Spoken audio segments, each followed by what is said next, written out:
Welcome back to the Marketer of the Day podcast. We're here with Sarah Dupree. She has been a professional in the advertising industry for 17 years, and we are going to talk about, well, who knows what, right? Photography, self-portraits, product pictures, marketing plans, breaking the cycle of screen time addiction. There's so much that we could focus on, but a limited window of time. So, Sarah, how are things today? Great. How are things going with you? Fantastic, better than ever, can't complain. Busy, but busy is good. Maybe busy plus productive, I guess as they say, but so much going on, the calendar's full, but I'm having a lot of fun and I'm glad to be talking to you. And so what has been kind of your focus, your passion the last 6 to 12 months?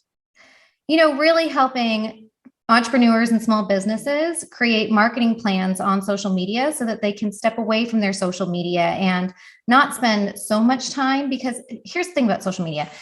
It's a great place to build trust, build authority with your ideal clients, but it's really, really time consuming. So my focus has just been helping them to step away from it, but still utilize all of the amazing benefits from it. Well, I love that because as we both know, you can't ignore it. But then what is the point of slaving away for hours on end just to get 50 likes, or even if you get 500,000 likes, like you're breaking your back for just a little bit of a number, but it is cool to look on like your own profile and see all kinds of likes, all kinds of results. And so when you talk about a marketing plan, like what does that look like, or where do we even begin with that? Because like when you say marketing plan on social media, I'm thinking like on Friday we'll do a post like this, on Tuesday we'll do a live stream like that, but that's just like first impressions. So when you say like social media marketing plan, what does that mean? Well, I think a lot of people utilize social media in a way that isn't really effective. Either they're coming in there and they're too personal and they're not actually helping their business and generating leads for themselves, or they're in there and they're using it like a newspaper ad, right? They go, oh, this is a great marketing tool. I'm going to use it to market my business. And people don't want to sit there and look at commercials. So you're not going to get that engagement. You're not going to get that following if all you're doing is utilizing it to just market your business. You have to really have two things in mind while you're marketing. You have to really know who you're talking to, what their interests are, and you have to really know, where you can uniquely help them, like what your unique abilities are, your unique talents, your unique experiences, all of that can speak to and help these people. And just finding ways to do that in a way that feels authentic and not, salesy, because nobody wants to be sold to, right? Right. So you're saying there's the need, plus there's your uniqueness, plus there's your authenticity. And so like, I don't know if I'm a visual person or not. People like always say that they are, but I'm like, well, what does that mean exactly? So when you're talking about like doing these things right on social media, I'm trying to picturing in my head, like this kind of famous person or that famous person on social media. Like, is there like one or two people that you really look up to on social media and you're like, this person's profile like really embodies everything that you're talking about? Oh, geez. I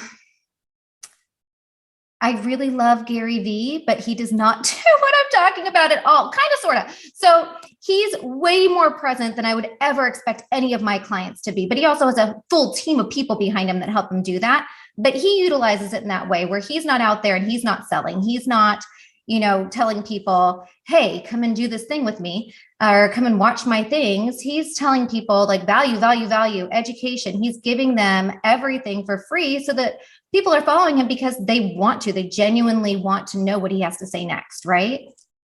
Yeah, and I love Gary Vee, but I get so overwhelmed with just like how is every single post so good, and how does he do it so often? And as you said, the answer is that he has a whole team. Plus, I don't think he like has slept ever. But it's like he's so good about like the quick clips. And every time I see one of his videos, I'm like, oh man, I need to go back and figure out how to make these videos with like the captions burned in. I need to like go and find like old clips of me and things like that. I get so overloaded. So if someone looked at, you say Gary Vee does a great job, but he doesn't quite fit the model of what you're talking about. So what do you and don't you like about how Gary Vee does things? Oh, I love the way Gary Vee does it, but it's not realistic for a small business or an entrepreneur to have a team of people following. Like he literally has people following him around, getting videos of him in his everyday life. Like that's ideal for social media, right? But it's not practical for somebody at the level of entrepreneurship and small business ownership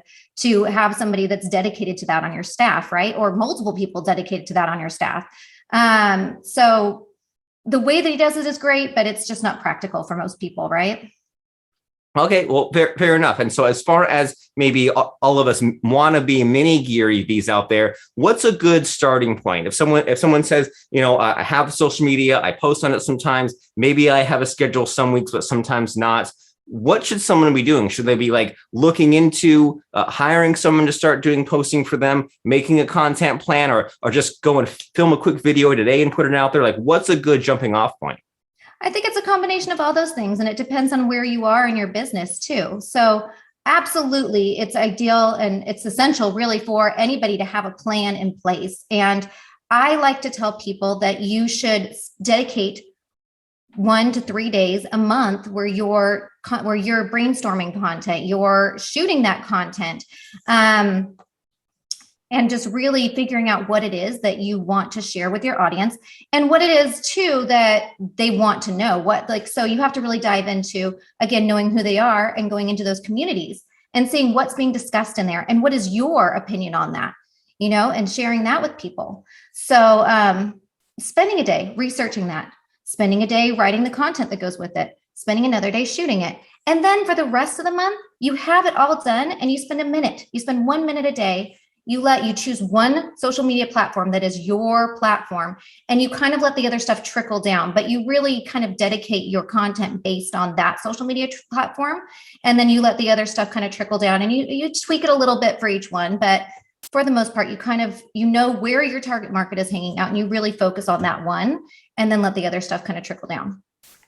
And I love that because it seems like everyone does have their favorite or maybe like their top 2 social platforms, even though we don't want to admit it. And I love kind of your advice there of like just set aside those few days every month to kind of put the other fires aside, put the client work or anything else you have going on to maybe slow down and think long term and figure out what you want to communicate out there on social media, what your messaging is, what kind of things that you want to create as far as content. And so that leads my thought process to think about, okay, so you personally, Sarah Dupree, you have so many possible topics and things to talk about. And what was kind of that last sort of session like that for you? Like when whatever the last time was when you sat down and you figured out this social content, you brainstormed the ideas, you filmed the videos, like how did that happen? Did you like have ideas from throughout the week you wrote down, or like, how did you go from saying, I need to make my next batch of content? What did you do? What did you think of? Oh my gosh. So this is kind of funny. So I did sit down and I went into the communities. I use Facebook groups quite a bit. So I know where my clients are hanging out in Facebook, and I go into those Facebook groups and I see what they're discussing in those Facebook groups. And I ask myself, well, what's my take on that? And then I'll create content around that. That's one key place that I go. Throughout the month, I'll record questions that I'm getting asked. And because if one person has that question, chances are lots more people have it, at least 10 more people. You're going to have at least a certain number of people that are going to have that same question. And if you answer that, that's great content. It's something that people are willing to engage in. So for me, I sat down and I wrote all of that out for the month. And I went out because I'm the photographer for myself too. I went out with a tripod and I went to all the places, including like the coffee shops. And I set up the tripod and like, hey, do you guys mind if I set up a tripod here and get some pictures of myself? I had the crowd watching me. It's all embarrassing, but you know what? It gets the job done. And it's important for me to make sure that I'm able to share that content in a way that people are viewing it. So what that visual content does is it helps to drive your audience in to read the content that you want to share, right? So if you're putting something out there that's not visually appealing, they're just going to kind of scroll past it. They aren't going to care what it is that you have to share. But if you're spending time to really make that visual content something that stops them while they're scrolling and go, I wonder what this is, then it leads them to, consume what you have, engage more. And ideally follow or, DM you to find out more about what it is that you do, right? Yeah, and it seems like a coffee shop just an easy enough location if they let you set up the tripod. And I mean, why wouldn't they to film this? Because otherwise, you're like trying to figure out like a background and a wall and like decorating the room. If you go out to the coffee shop, they've done the job for you, right? They always have their little decorations, and there's like activity, people walking back and forth behind you. So it seems like that's kind of an easy default location to have like a good backdrop without even trying. Oh yeah, coffee shops are one of my favorite places to go. I bring my clients to coffee shops all the time. And when you go to these shoots, you're gonna get a crowd. People are gonna watch, they're gonna look you loo and see what it is that you're doing, because like, what is this person? Like, why do they have like a camera crew with them? Like, what's going on? Who are they? And it's funny, on these shoots, you tend to actually get leads, because they're like, oh, what do you do? Like, why are you here doing this? And they'll go, oh, I'm a coach. Here's my card. And I've seen people get clients just because they're out, being kind of crazy, being a little silly with the film crew and coffee shops and walking down streets. And we have adventures. We really do, my clients and I. And I mean, do you struggle with like the embarrassment, or do your clients worry about the embarrassment? Because like, I mean, sometimes I'll be filming content. I mean, not as regularly as I should, but sometimes I'll like take out the phone, be on a walk, and I'll be, filming like a live stream or like a quick 5-minute video. And some just stranger that I've never seen before, will never see again, they're walking by with a dog, and I get so embarrassed, even though it's a total stranger. So like, is there something wrong with me, or how do we get over that kind of thing? No, the only way to get over it is to keep doing it. So I think that a lot of my clients struggle at first with that same feeling, where they come in and they're like, oh my gosh, people are watching. By the end of the shoot, they don't care. They do not care. They're out there changing in the middle of a beach, and they don't care that people are watching them. Like, but yeah, it's a level of comfort that you get used to the more that you do it. That's really the only advice I can give for that. Yeah, that's pretty much the only advice I can give for it, is the more you do it, the more comfortable you're going to get. And really prioritizing too, is this important to you? Is creating this content important to you? If it is, then what do you care? Like, you're not going to see these people again. Heck, like I said before, you might even get somebody that's interested, like, hey, so I heard you talking about, your podcast. Like, I want to hear more about your podcast. And then here's my card. You never know. And just getting out there and being brave and just really kind of pushing those fears aside is a really big step for a lot of people's businesses.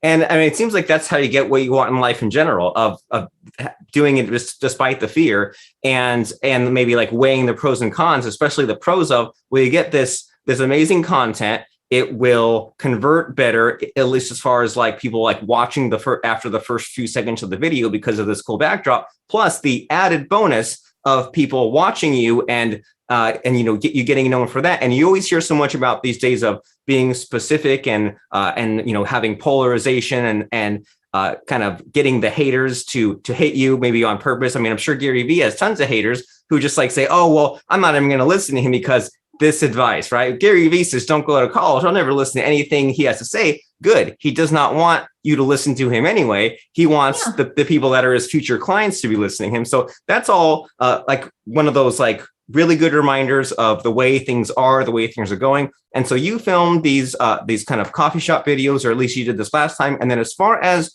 your favorite social media channel, you say, focus on one, the rest will trickle down. So what is your favorite? Where do you usually post to? My favorite is Instagram, because I'm a photographer, so it's very visual there.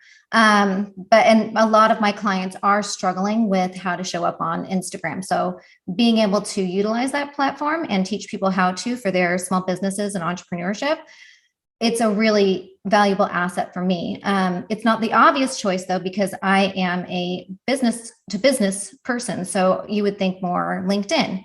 But for me, because the photography aspect of it, I do focus more on Instagram.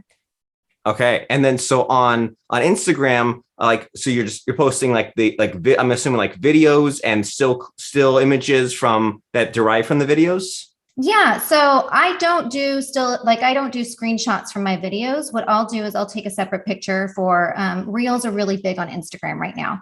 So I'll take a separate picture for the cover, so that when people land on my page, they're not just seeing like a screenshot from the video. They're seeing a professional photo as well, but that's because that's who I am. It's not necessarily what I recommend for everybody. But I do think that that's one way that people do utilize their brand photography these days, is to use it for reel covers, as well as static posts. And then when you say trickle down to the other platforms, so your favorite is Instagram, you do the videos, and then you create your separate images. And then how does the trickle down then look like? Is it like you then just post to Facebook, post to LinkedIn, put the videos on there? Like, what is the trickle down, maybe like order of importance for you? Well, Facebook is always a really easy conversion from Instagram. I mean, it just posts automatically if you set it up to do so. You just have to make sure that when you go in, that if it's anything that says link in bio, there's little tweaks that you have to make. In Facebook, you can put a link. So you're gonna go in and change out link in bio and make sure it says specific link, right? Another really easy place for me, because I talk a lot about business, for me to reuse that content is LinkedIn. And then, since a lot of what I do is behind the scenes videos and other little videos that are just fun and entertaining and educational, another great place for me to reuse that content is TikTok as well. Okay. And as a kind of an older millennial, I'm in my late 30s, and I feel like I know I'm officially getting old, because I think I have a TikTok account, but I barely use it. And I feel like one of those really old people that like can't even use Facebook. I like Facebook. I like LinkedIn. I like Reddit for reading and not posting, but then like Instagram, I'm kind of light on, and TikTok, I'm kind of light on. So what do us old folks need to know about TikTok?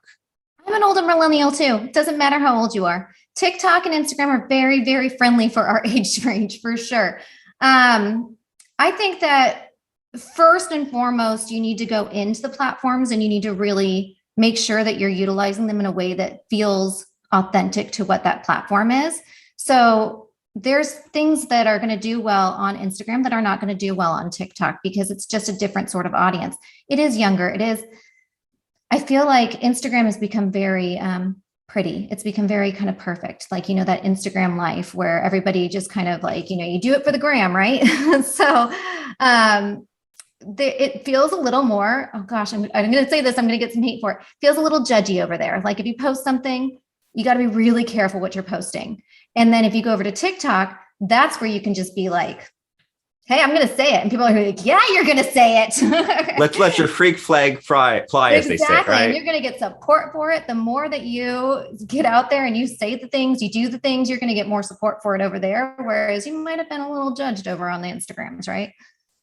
And that's interesting to think about, that it seems like when like all these platforms kind of evolve, and there's always seems to be like a top 6 or top 7, and there's a couple of like underdogs, but then it seems like when one shifts more in one direction, there's always like some need for like a counter platform to kind of like rise up and like do the opposite. Like Instagram gets more and more perfect, more and more refined, and then TikTok is kind of the rough neighborhood, kind of in that way. So I guess the lesson from that is, if your personality does not quite fit with this platform, or you want to try something else, like there's probably a extreme on the other end. If you don't like Instagram, you can go over to TikTok. And so we've talked about all kinds of cool ideas here. And where do you come in? Because I imagine that anyone here can be listening or watching and say, okay, cool, I'll get my start. I'll set aside those few days. I'll brainstorm some content. I'll make sure in the month proceeding to write down questions people ask me. I might go into Facebook groups and get some ideas, film some things, post some things on my favorite platform or choice, let the others trickle down. Maybe if I'm feeling gutsy enough, film in the coffee shop. That way people will notice. And so people can do all these things, but then where do you come in? If they say I get stuck, or I want to do more of that, what is it that you provide? What is your area of expertise as far as what we can pay you to do? So basically, I help people save time. I give them that expert sort of knowledge behind all of those steps. So we start out with my process with the brainstorming. So I'm there holding your hand through the whole process. We'll brainstorm together, and then we'll go and shoot the things that we brainstorm. And at the end of all of it, I do provide you with a plan. So you know exactly what you need to be posting, and you have the content that you need in order to do so. You make it sound so simple. Like what happened to Gary Vee and posting everything every day, all day long, and you make it simple and easy enough for us mere mortals. And so, what's the next step here? We're like, what are the resources? What are the websites? Where should we go to find out more about you and start a conversation with you? Well, my website is sarahdphotos.com, Sarah with an H. And then on Instagram, I'm sarahdphotos. And feel free to peruse, see some of my work on my website, come and interact with me on Instagram, send me a DM if you have any questions. I'm always open to answer questions. And like I said before, questions are great because they're also content. So feel free to send me over any questions that you have. And yeah, I think that's a great place to start. Fabulous. sarahdphotos.com and sarahd.photos. And you might be part of Sarah's production process soon. If you send her a question and she says, that's a really good question. If one person's asking that, there's got to be 25 plus people, if not more, who are thinking that, but are too embarrassed to ask it or don't know how to phrase just the right words. And she will go out there and create the content. So that way, if someone else comes along who has the same problem, the same question, they'll say, aha, this is exactly what I was looking for. And that seems to be a very logical model in today's day and age where people want the information now, but there's just a flood of information and they need the exact specific right answer to their exact specific problem or question. And so we need to hop on this social media content train and actually treat our business like a real business, get it dialed in. The place to do that is to go to sarahdphotos.com and sarahd.photos on Instagram. Any final parting words of advice here, Sarah, as we all head to sarahdphotos.com? Just have fun with it. I mean, the more you have fun, the more your audience is really going to feel that, and they're going to want to engage, and they'll get to know you on a better level, which is building that trust and that authenticity that, social media is really built to do. Fantastic. And now we don't have to spend all day long craving those likes, doing it for the gram, and then wondering why we're not making any money from it. Now we can get in, get the results we want, and as you said, have fun with it. That way it can continue, it can sustain. So sarahdphotos.com is the place to go, and we will see you there.